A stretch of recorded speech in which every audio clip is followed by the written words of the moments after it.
দেখি আমার জন্য কোন পাঞ্জাবিটা বেঁধেছ? এই তো এটা। বাহ, তোমার তো চোখ আছে বউ। বললাম না তোমার পছন্দই আমার পছন্দ। আচ্ছা এবার বলো তুমি কোনটা পরবে? সে সন্ধ্যে থেকে তো আমারটাই বেঁচে যাচ্ছ। ও আমি একটা কিছু পরে নেব। কিছু একটা পরে নেবো মানে? তা বলে হয় নাকি? আরে বাবা এত শাড়ি আছে, কিছু একটা পরলেই হলো। না না না না না, এত তো শাড়ি আছে মানে এটা কি? দাঁড়াও, তোমাকে একটা সুন্দর দেখে শাড়ি পরতে হবে। আমি বেঁচে দিচ্ছি তোমার জন্য শাড়ি। দাঁড়াও দাঁড়াও দাঁড়াও দাঁড়াও দাঁড়াও। এই দেখো বউ। এদিকে এসো এদিকে এসো, দেখি এইটা।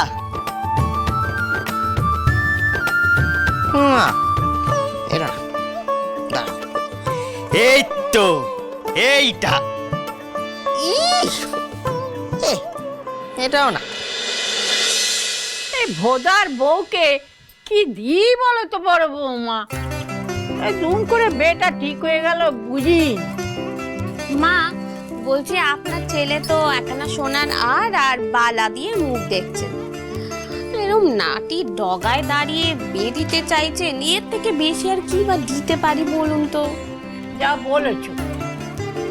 না রে ছোট, দেখ সে যাই হোক না কেন, বিয়ে তো বিয়েই হয়, তাই না? ফুল ঠাকুরজির তো এমনিতেই ছেলের বিয়ে নিয়ে কত স্বপ্ন ছিল বল। তার মধ্যে যদি মা তাকে কম দেয় তখন তার সব রাগ গিয়ে পড়বে আমাদের বৌমার উপর। সেইটা তো তুই চাস নি, তাই না? এই জন্যেই তোমার বিচক্ষণতার ওপর আমার এত ভরসা বড় বৌমা। দেখো তো এইটা দিলে হবে? ও মা কি ভালো, দেখ ছোট। দিদি খুব সুন্দর দেখতে। বলছি মা ওদার বউয়ের তো পছন্দ হবে, ফুল ঠাকুরজিরও খুব পছন্দ হবে মা। তবে এইটা তোমার কাছে রাখো। ভোদার বউ এলে যখন তার মুখ দেখবো তখন তুমি এইটা আমার হাতে ধরিয়ে দেবে। আগে মা। এবার এই পিচল সিঁড়ি দিয়ে নামবে আর গোড় বাংবে। যাই কে আনে। না, এটাও খুব চোখে লাগছে গো বউ। আরে বাবা আপনার তো দেখছি কোনোটাই পছন্দ হচ্ছে না। তুমি বুঝতে পারছো না বউ, একে তুমি পৃথ্বীরাজের রানী, তার উপরে মুখুজ্জি বাড়ির বড় নাত বউ, তার উপরে আবার জমিদারের মেয়ে।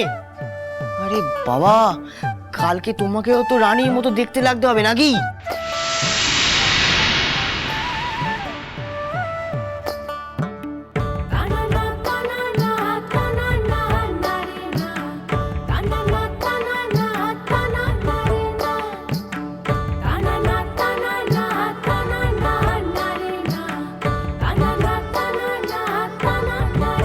এই তো, এইটা তোমাকে খুব ভালো মানাবে বউ।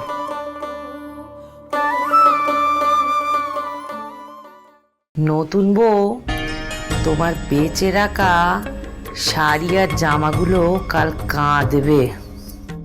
নতুন বউ, বলুন ফুল পিসি। বলি কি তোমাদের দুজনকে দাদা ডাকছে গো, শিগগিরই নিচে এসো।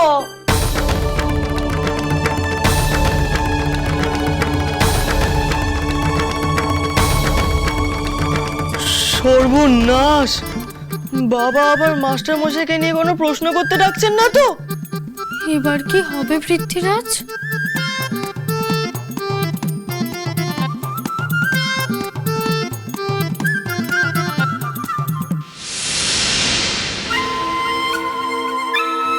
এসো এসো নতুন বউ এসো। এদিকে তোমার আর মানকের কোমর বাংবে, আর ওদিকে আমার বোদার বেয়ে বানচাল হবে। ও বাবা, এই সিঁড়ির আলোটা কাটলো কি করে বলো দেখি? কোনো মানে আছে? কাল কি না বাড়িতে বিয়ে, সকালবেলা কে লোকে বলে না একটু আলোটা সারানোর ব্যবস্থা করতে হবে রে। বাচ্চাকেও বলতে হবে ধীরে ধীরে সিঁড়ি থেকে নামতে, ও যা ছোটাছুটি করে নামে। সাবধান করে কোনো লাভ হবে না, আজ তো মানকের কোমর ভাঙবেই।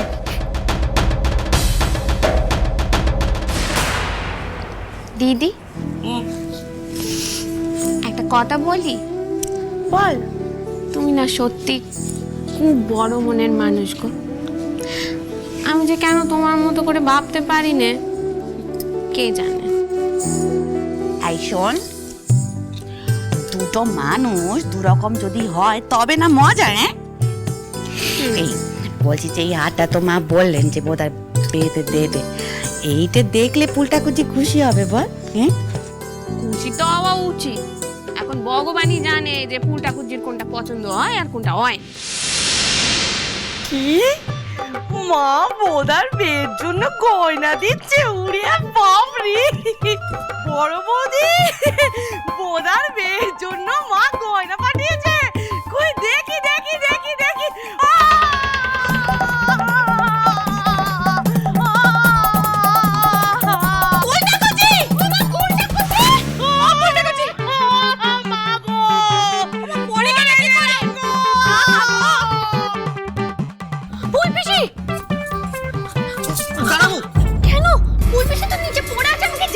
হ্যাঁ, সে তো আমিও যাব, কিন্তু সিঁড়িতে যে তেল পড়ে আছে, আস্তে আস্তে আমাকে ধরে ধরে নামো। আস্তে আস্তে ধরে ধরে নামাবো, নাহলে কিন্তু ফুলপিসির মতো আমাদের অবস্থা হবে।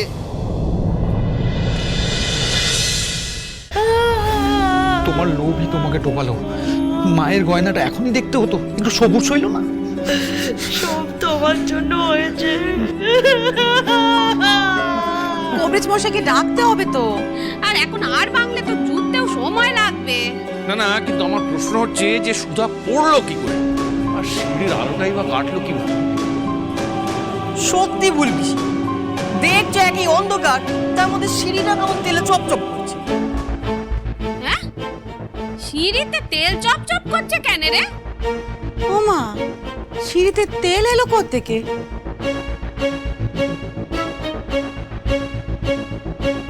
এই তো তেলের বাটি, এটা দিয়ে কি কেউ সিঁড়িটা মুছেছে?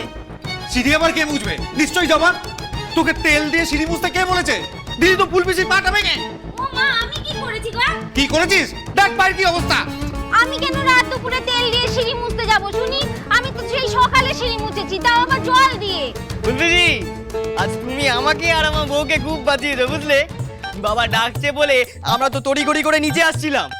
ভাগ্যিস তুমি পড়ে গিয়ে ভাড়া কাটিয়ে দিলে, নাহলে তো আজকে আমরাও পড়ে যেতাম সিঁড়িতে। আমি তোদের ডেকেছি, কে বলবে? কেন? ফুলপিসি বললে।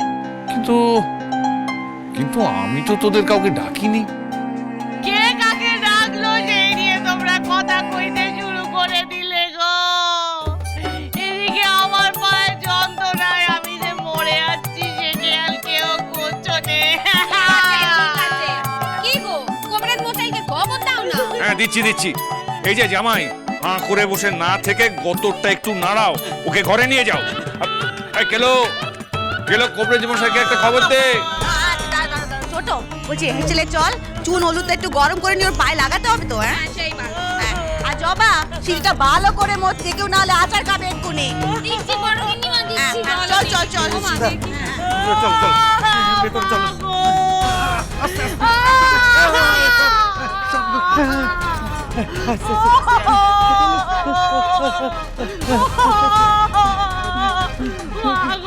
মরে গেলাম গো। আমার বোনার আর বিয়েটা আটকাতে পারলেন নি গো। ঠাকুমা, ব্যাপারটা কেমন একটা ঠেকছে, বুঝলে? আমারও। তবে কি আমার বউকে যে ফাঁদে ফেলতে এসেছিল, ভগবান তাকেই শাস্তি দিচ্ছে? আমার তাই মনে হচ্ছে।